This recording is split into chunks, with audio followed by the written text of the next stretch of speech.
Así que hoy vamos a continuar con nuestra serie de sermones y estudio a través de Judas. Y estaremos hoy leyendo Judas versículos 17 al 23. Judas 17 al 23.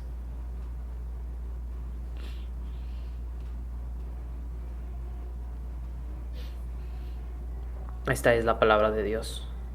Pero vosotros, amados, tened memoria de las palabras que antes fueron dichas por los apóstoles de nuestro Señor Jesucristo, los que os decían, en el postrer tiempo habrá burladores que andarán según sus malvados deseos.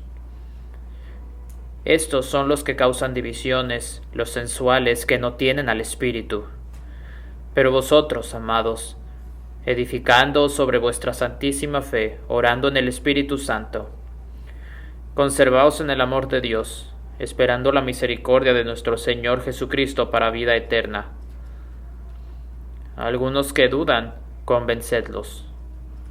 A otros salvad, arrebatándolos del fuego, y de otros tened misericordia con temor, aborreciendo aún la ropa contaminada por su carne. Hasta aquí la lectura de la palabra de Dios. Como hemos mencionado anteriormente, la epístola de Judas, esta carta pequeña que escribió Judas, es una de las cartas más olvidadas en el Nuevo Testamento. Y si has seguido la serie, tú sabes por qué. Es porque trata con el tema de los falsos maestros. Y la falsa enseñanza, como siempre, ha sido algo difícil de escuchar, especialmente por aquellos que están en error. Se ha dicho que hoy la única herejía es decir que hay herejía. Así que inmediatamente que alguien dice algo así, dice, oh no, algo está mal contigo. Pero este es un libro importante, porque conforme hemos visto en nuestra cultura, como vemos alrededor nuestro, hay muchos que desafortunadamente predican falsedad, que predican un falso evangelio. Entonces la pregunta no es si te vas a encontrar con falsos maestros, la pregunta es cómo vas a reaccionar a ellos cuando lo hagas. ¿Cuál será nuestra reacción como creyentes? ¿Qué es lo que deberíamos de hacer?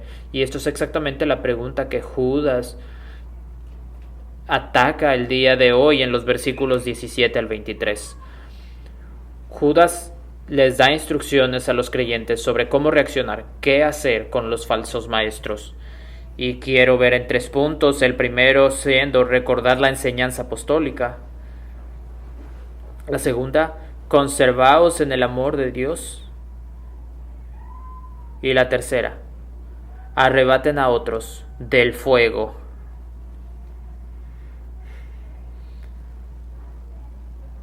Para el primer punto, recordar la enseñanza apostólica, Judas inicia esta sección con un mandamiento diciendo, pero vosotros, hermanos, tened memoria de las palabras que antes fueron dichas por los apóstoles de nuestro Señor Jesucristo. Les manda que recuerden que la palabra de los apóstoles, que era la palabra de Cristo Jesús, que es la palabra de Dios mismo. Ahora es interesante que esta no es la primera vez que Judas los llama a la memoria. Vimos esto en el versículo 5, diciéndoles, les recuerdo a ustedes de estas cosas. Quiero recordaros sobre el juicio de Israel, el juicio de los ángeles caídos y el juicio de Sodoma y Gomorra. En esta vez les recuerda de las palabras de los apóstoles, que eran las palabras mismas de Cristo, que ellos habían recibido de Jesús. Y si vemos de manera cercana, Judas les está apuntando hacia el Antiguo Testamento.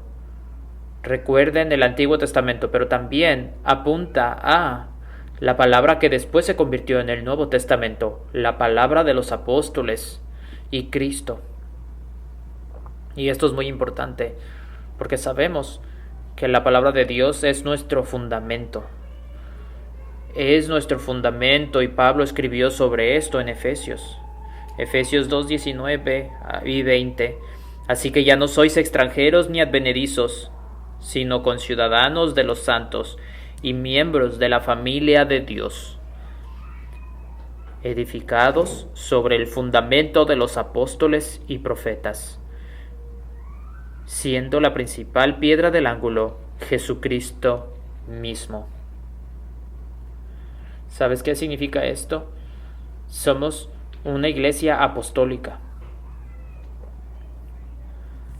Los apóstoles, los 12 apóstoles y Pablo, ¿dónde podemos encontrar sus enseñanzas? Aquí en las Escrituras.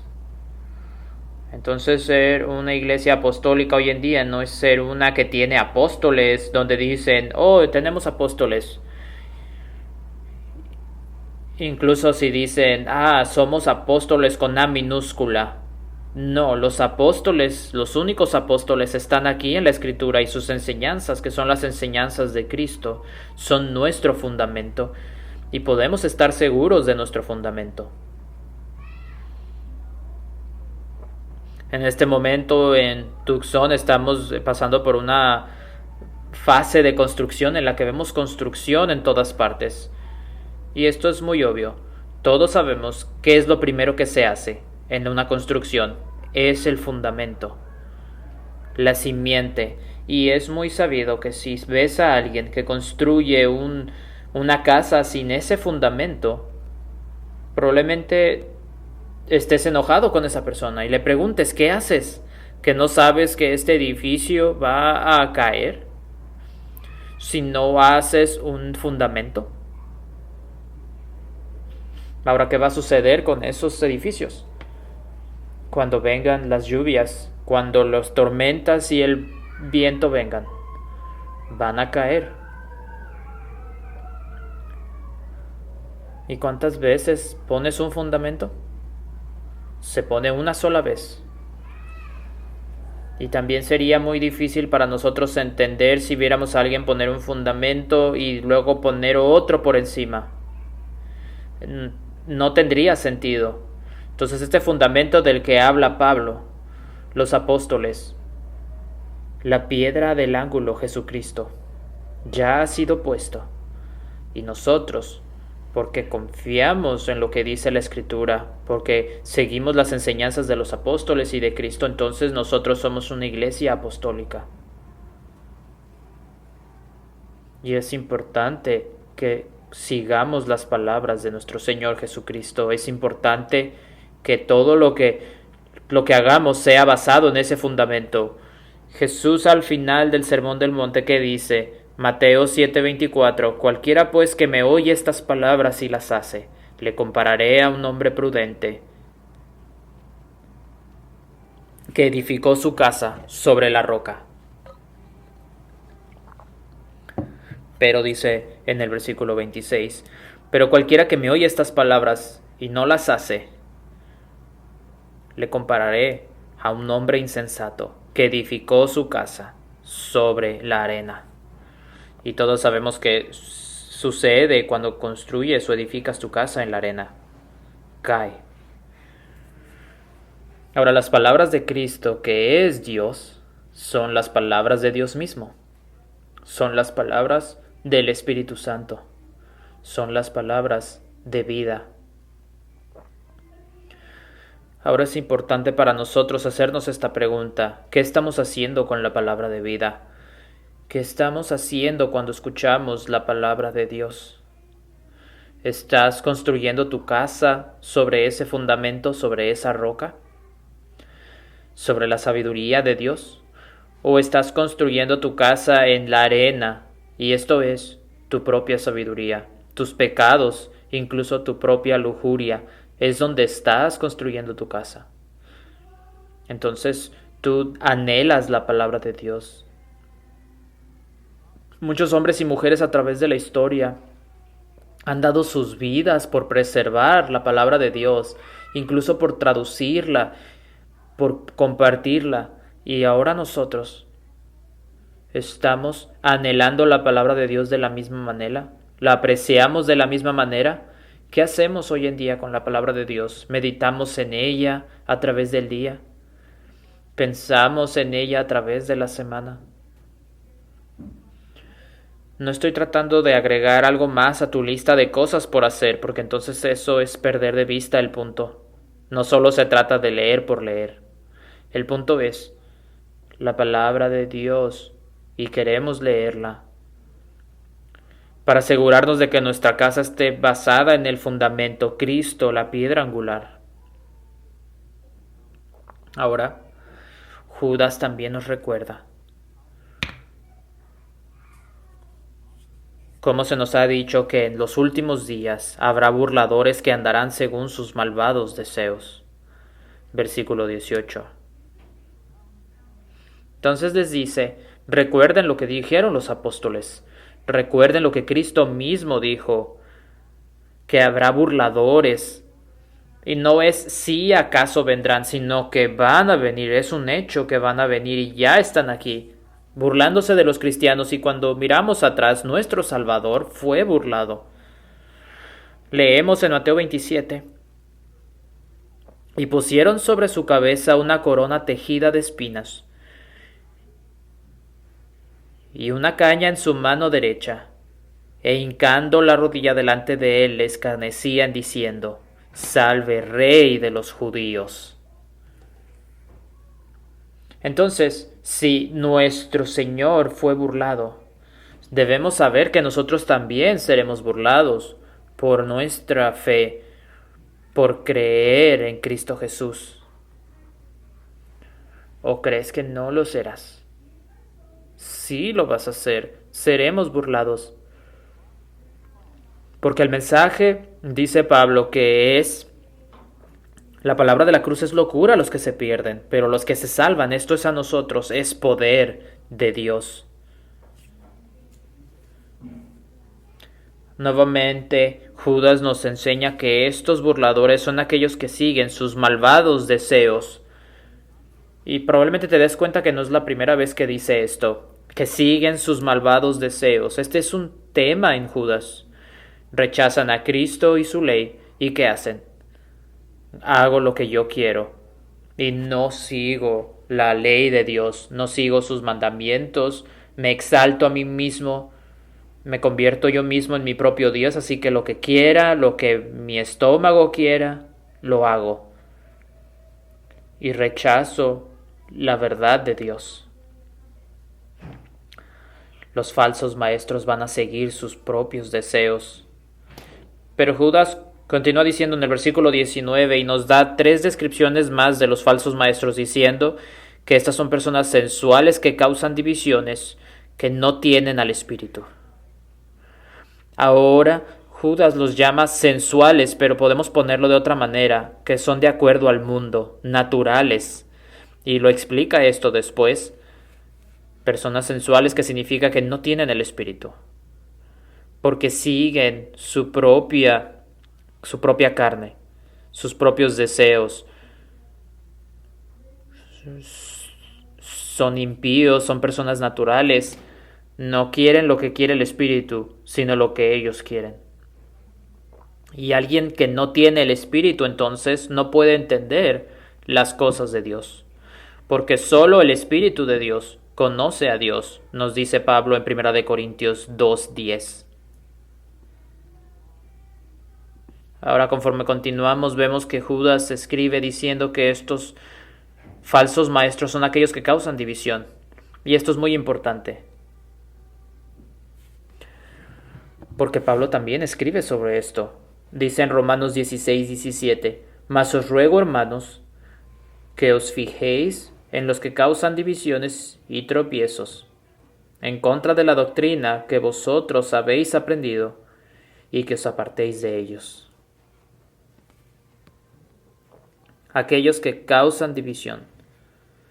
Ahora piensa en esto. Imagina que tú estás en esta casa que está construida sobre una roca y que esa roca está firme y no se mueve, y tú te sientes seguro ahí y estás con tus hermanos y hermanas en Cristo. Y en un momento alguien se ve ansioso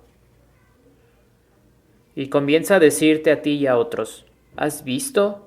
¿Te has dado cuenta que esta casa y esta roca tiene fallas? Y tú puedes decir, no, no las veo.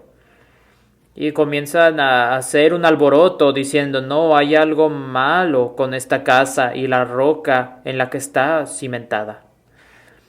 Ahora alrededor de esta casa y esta roca solo hay arenas movedizas. Ahora imaginemos a estas personas diciendo, esta casa se fundó mal, esta roca no es lo suficiente para cuidarnos, para sostenernos. Vengan con nosotros porque vamos a saltar a las arenas movedizas. Vengan con nosotros, nos vamos a ir, porque es más seguro afuera que aquí. Y tú volteas y dices, no, nos quedamos aquí. Y tratas de convencerlos, quédense aquí. Pero siguen brincando, siguen saliendo hacia las arenas. Y cuando están ahí, están gritando, diciéndote, ¿por qué no vienes a nosotros? ¿Que no has escuchado que debemos de estar unidos? Ven con nosotros, porque esa roca no funciona, no es segura. Ven a las arenas. Y esto es exactamente lo que los falsos maestros hacen y lo que hacen con sus seguidores. Dicen, la iglesia debe estar unida.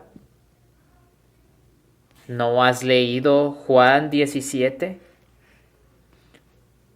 Donde dice Jesús en el versículo 21, para que todos sean uno como tú, oh Padre, en mí y yo en ti, que también ellos sean uno en nosotros, para que el mundo crea que tú me enviaste.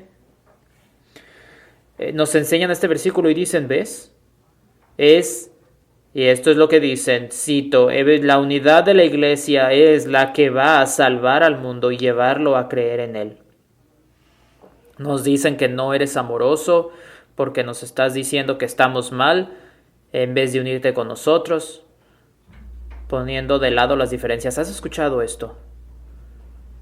¿Has escuchado a alguien decir algo similar? ¿Qué haces cuando alguien te acusa de dividir a la iglesia? ¿Qué te dicen? La doctrina divide, el amor une. Olvídate de esas cosas que crees que están mal y ámanos al creer junto con nosotros lo que nosotros creemos. Bueno, ellos olvidan que en unos versículos antes, a Juan 17:21, Jesús mismo dice, en su oración, dice, santifícalos en tu verdad. Tu palabra es verdad. Entonces, ¿qué clase de unidad es esta?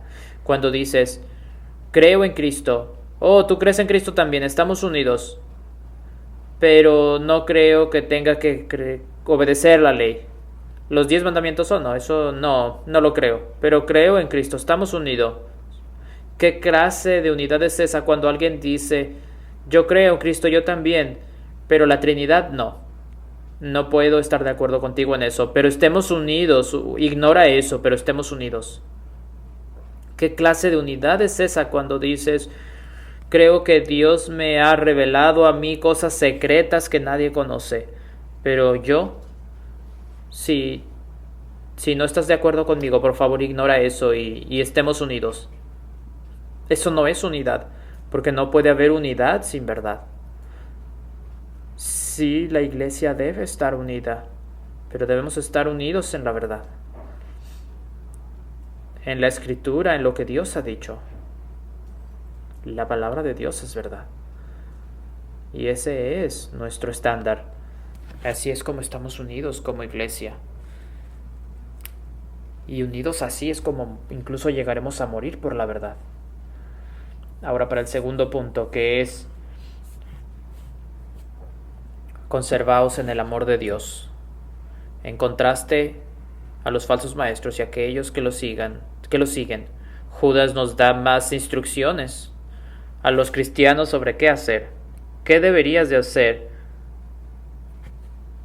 Y dice, pero vosotros, amados, edificando sobre vuestra santísima fe, orando en el Espíritu Santo, conservaos en el amor de Dios, esperando la misericordia de nuestro Señor Jesucristo, para vida eterna. conservaos en vuestra fe. Ahora Judas no les está diciendo que aumenten su fe. Eso no es lo que significa. La fe es un regalo que Dios nos da. Él está diciendo, incrementen su conocimiento en la fe, en lo que conocen. Crecer en el conocimiento de nuestro Salvador, Cristo Jesús, en el conocimiento del Espíritu Santo. El conocimiento de Dios es muy importante. Y vemos esto en Oseas 4:6, cuando dice Dios a su pueblo: mi pueblo fue destruido porque le faltó conocimiento. Por cuanto desechaste el conocimiento, yo te echaré del sacerdocio. Y porque olvidaste la ley de tu Dios, también yo me olvidaré de tus hijos. Judas nos llama a conocer a Dios, incrementar nuestro conocimiento en Él, para que estemos más en asombro de Él. ¿Te has dado cuenta de eso? Que conforme conoces más y más de Dios, es más y más estar en asombro de lo que Él es y de su gloria. ¿Y eso a qué te lleva? Te lleva a adorarlo. Y más y más. Y el amor que tienes por Él crece más y más. Porque llegas a conocerlo a Él a través de su palabra, más y más. Y esto es muy importante. Judas también dice que debemos, conservándonos y crecer en esta fe. Y algunos piensan que debemos de trabajar para que algo pueda hacer Cristo en nuestras vidas. Es que aquí dice, debo trabajar. Y eso es que somos expertos en esto, en decir esto. Dame algo por hacer para ganarme mi salvación y el favor de Dios. Pero debemos recordar que Cristo es el fundamento. Él es la piedra angular y sin Él no podemos hacer nada. Así que sí construimos. Sí nos arrepentimos. No es el Espíritu Santo que se arrepiente por nosotros. Sí oramos, sí aprendemos más de Dios, pero debemos entender que si tomas la fundación, el fundamento, todo lo demás se cae. La única razón por la que podemos hacer esto es porque estamos en la palabra de Dios, en su fundamento, Cristo Jesús, la piedra angular. Y esto significa que construimos de un lugar de descanso. No es de manera ansiosa que tratamos de ganar algo, nuestra salvación o algo parecido. Trabajamos y construimos descansados en su conocimiento. Y Judas dice, orando en el Espíritu Santo. Muchos piensan que esto significa orar en lenguas, orar en espíritu, pero este no ha sido el entendimiento de la iglesia sobre este versículo. Solamente ha sido en los pasados 100 años a lo mejor en que las personas interpretan esto de esta manera.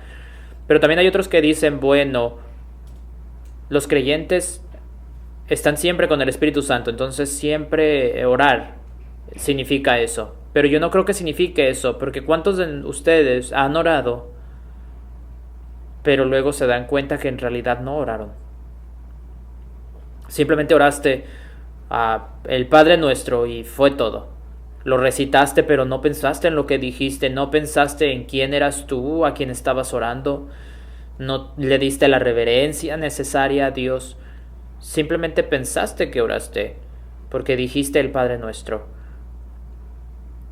Entonces, orar en el Espíritu es venir a Dios en reverencia, adorándolo a Él, reconociendo que Él es Dios, que Él es el Creador y que nosotros somos las criaturas. Sí, venimos con nuestras súplicas, pero sabemos que Él es Dios y que Él está en control. Y nosotros pedimos, no demandamos. Judas continúa diciendo, conservaos en el amor de Dios. El amor de Dios. Quisiera llevarlos a estos versículos Porque aquí Judas menciona la Trinidad. Y si yo te digo, menciona la Trinidad, ¿puedes verlo? Primero que nada dice, nuestro fundamento, escuchar las palabras de los apóstoles, que son las palabras de Cristo.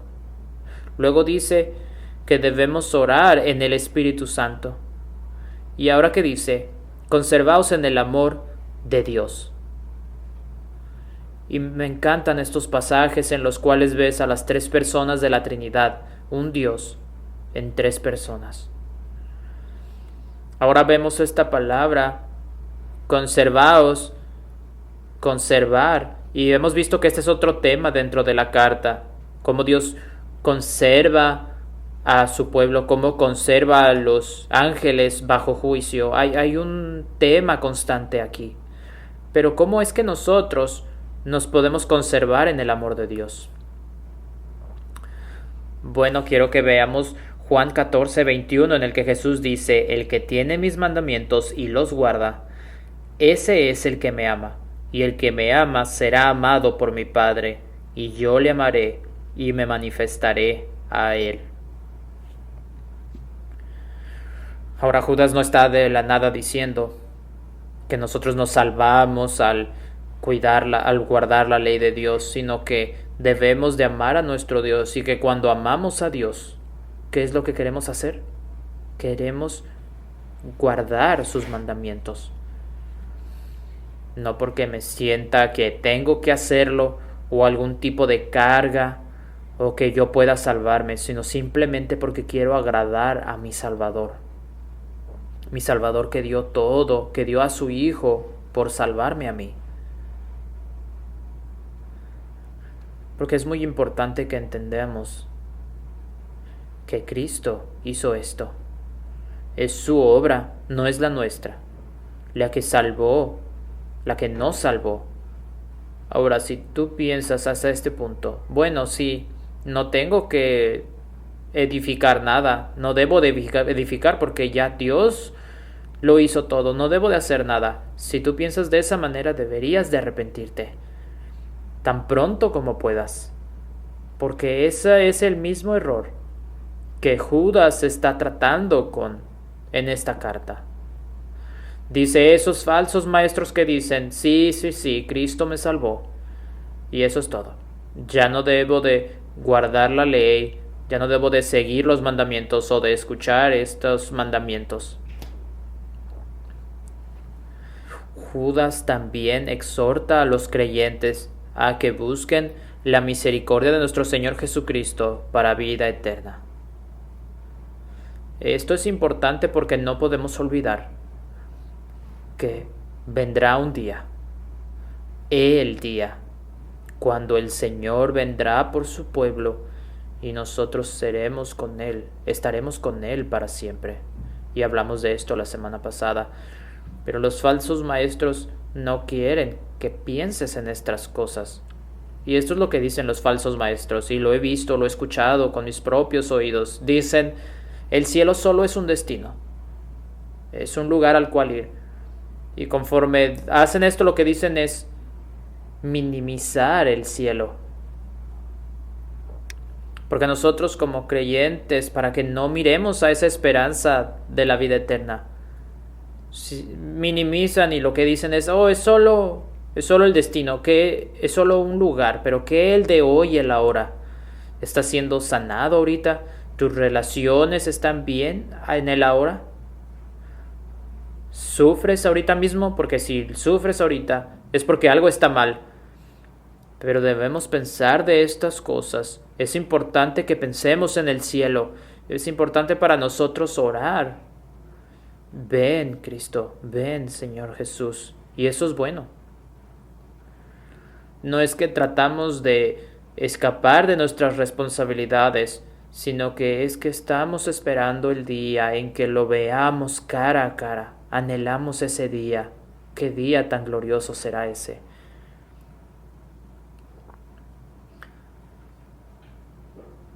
Y esta falsa teología no puede traer gente a la salvación. Porque una vez que Dios no les da a estos lo que quieren, ellos se van, buscan la siguiente cosa.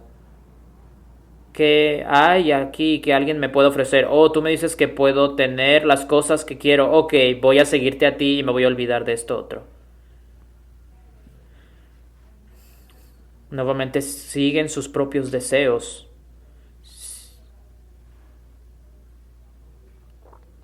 Ahora aquellos que han puesto su fe en Cristo Jesús pueden pasar y sobrepasar más pruebas, porque sabemos en quién hemos confiado y sabemos que un día estaremos con nuestro Salvador para siempre.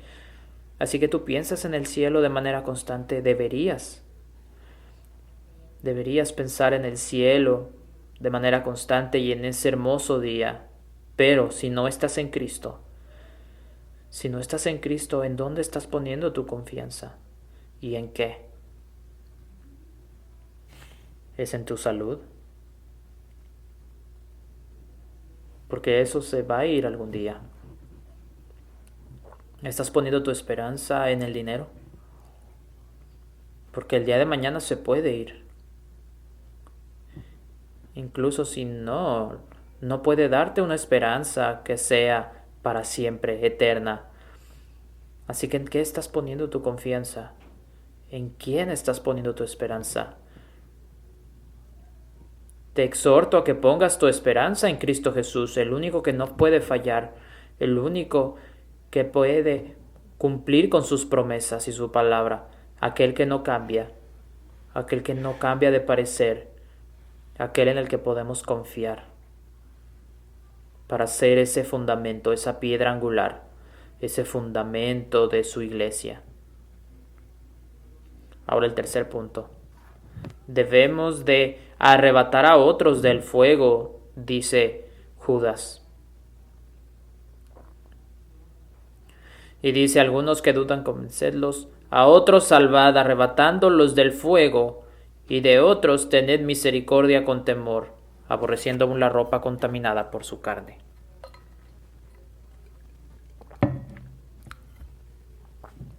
Los creyentes deberían de tener misericordia y compasión de los falsos maestros y de aquellos que los siguen. Muestra compasión, dice Judas. Utilizando la misma ilustración anterior, puedes imaginar a esas personas en las arenas movedizas y tú decir: oh, bueno, pobrecitos, se los dije, que no brincaran, mal por ellos. Entonces yo me quedo aquí y veo cómo se hunden y se sofocan.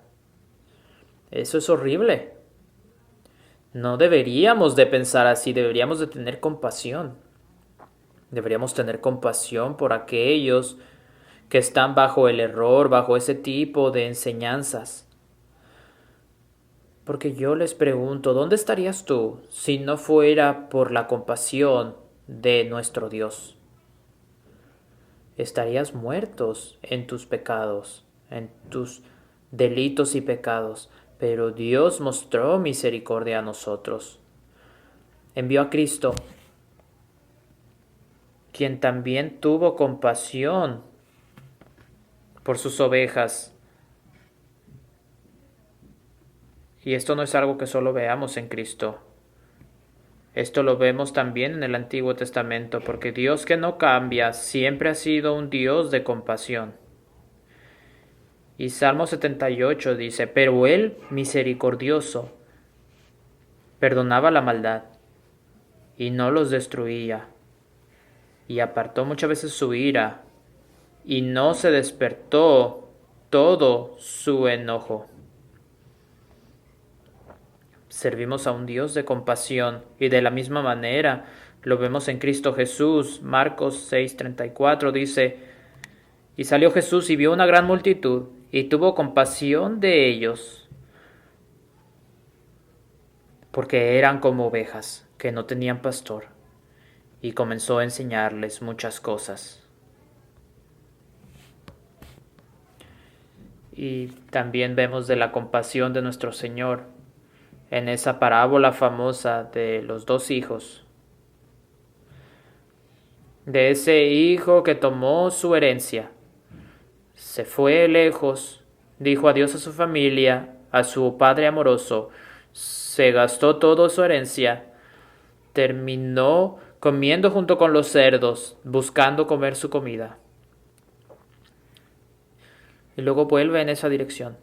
Y leemos estas palabras en Lucas 15:20. Y levantándose, vino a su padre. Y cuando aún estaba lejos, lo vio su padre, y fue movido a misericordia, y corrió y se echó sobre su cuello, y le besó. Hemos sido salvos porque Dios nos ha mostrado su compasión. ¿Y qué clase de imagen es esta? Que el Padre fue el que fue al Hijo cuando lo vio aún estando lejos, sin que fuera el Hijo el que se arrepintiera. Fue el Padre el que corrió a él. Fue el Padre el que vio al Hijo, corrió hacia él con compasión.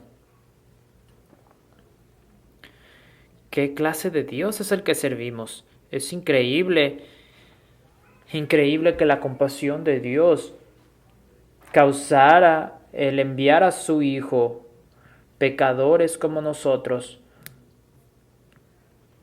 no porque hubiera algo bueno en nosotros, sino por su amor. Incluso cuando nosotros estábamos alejados en nuestro pecado, cuando no queríamos saber nada de Dios, Él fue y nos salvó.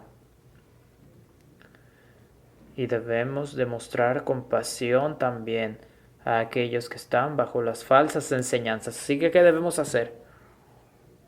Tenemos la respuesta aquí en Judas. Judas dice que vayamos a salvarlos.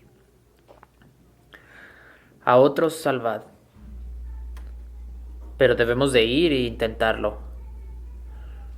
Y hay una buena razón por la que Judas no menciona esto hasta el final de sus instrucciones. Lo hace esto porque en orden para que nosotros podamos salvar a otros que están bajo falsa enseñanza, debemos nosotros mismos estar firmes en la palabra de Dios. Nosotros debemos de estar creciendo en el conocimiento de Dios. Debemos de estar orando en el Espíritu Santo. Debemos de estar conservándonos en el amor de Dios, buscando esa esperanza, mirando hacia esa misericordia y la vida eterna.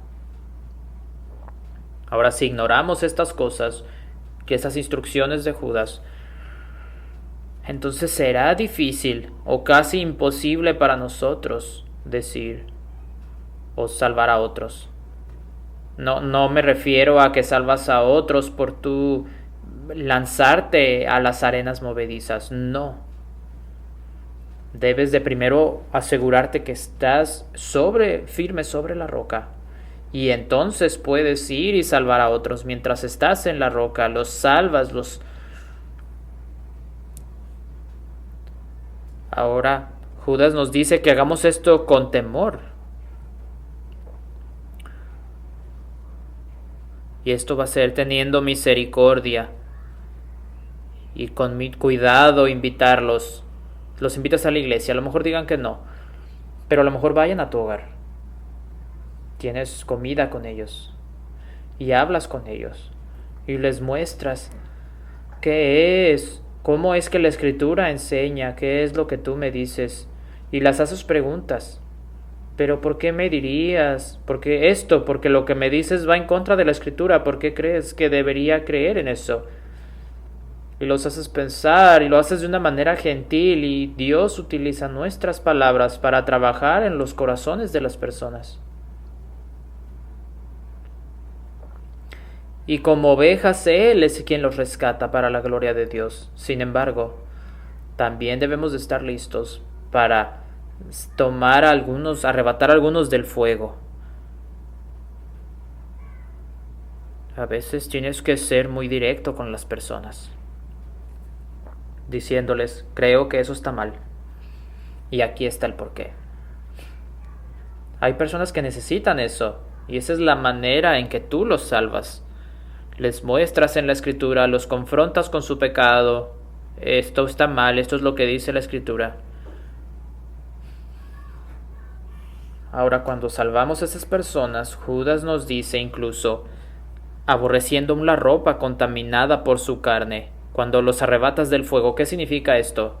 Dice, asegúrate que tú no te contamines con falsas enseñanzas conforme salvas a alguien y lo arrebatas del fuego. Ahora, en todo esto es muy importante que entendamos y que estemos en un acuerdo con lo que dice Jonás en Jonás capítulo 2, diciendo, la salvación es del Señor. Es Dios quien salva. Sí, hacemos lo que podemos, pero lo hacemos sabiendo que Dios es el único que puede trabajar en los corazones de las personas. Hacemos lo que podemos, lo que conocemos, pero conociendo que Dios no perderá a ninguno de los que son sus ovejas.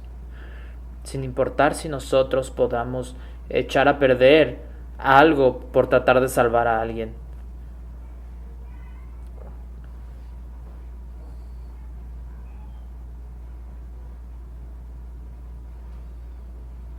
Y entonces en algunos momentos lo único será poner una semilla en los corazones, pero en el futuro alguien más será el que cosechará eso. Por lo tanto, me gustaría preguntarte, ¿estás orando por los perdidos? ¿Oras por las personas que están bajo la falsa enseñanza? ¿Oras por falsos maestros? Para que Dios los rescate, abran sus corazones, sus ojos y para que ellos puedan ver verdad.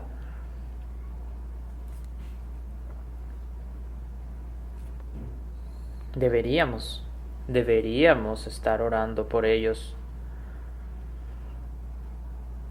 Deberíamos de orar por ellos, mostrarles la misma compasión que el Señor mostró por nosotros. Ahora, en conclusión, quiero recordar a todos ustedes que estamos en una lucha, en una guerra espiritual, una batalla espiritual. Las instrucciones de Judas no fueron, ponte a hacer lagartijas, o toma tu cuchillo y afílalo. Para nada. Sus instrucciones fueron, recuerda la palabra, sigue creciendo en la fe, ora, mantente en el amor de Dios, ten compasión y misericordia, salva a otros, arrebátalos del fuego y aborrece aún la ropa que está contaminada por su carne. Eso es lo que nos está diciendo, pero todos fallamos. Todos fallamos y hay muchas veces en que nosotros no oramos como deberíamos, no nos mantenemos en la ley de Dios como deberíamos. Hay momentos en los que incluso olvidamos la palabra de Dios, pero gracias a Dios, la victoria de la iglesia no depende de nosotros. La victoria de la iglesia ya ha sido decidida en ese día en que Cristo Jesús fue a la cruz y se encargó de todos nuestros enemigos reales, la muerte y el pecado y Satanás. Él no simplemente fue a la cruz, sino que resucitó en el tercer día para hacer claro que Él había vencido a la muerte. Ahora tenemos a uno que pelea nuestras batallas. Y alguien que ha ganado. Él ya ha ganado, ha conquistado el pecado y la muerte. Y vendrá el día en que pondrá a todos sus enemigos bajo sus pies. Incluso el diablo mismo. Y nosotros estaremos con él para siempre. Y por lo tanto la iglesia no va a ir a ningún lado. Satanás puede lanzar cuantos falsos maestros cuantos quiera a la iglesia, pero la iglesia prevalecerá porque tiene un protector, porque tiene un guardián, Cristo mismo. El salmista en el Salmo 125 dice, los que confían en Jehová son como el monte de Sión, que no se mueve, sino que permanece para siempre. Como Jerusalén tiene montes alrededor de ella, así Jehová está alrededor de su pueblo, desde ahora y para siempre. Amén.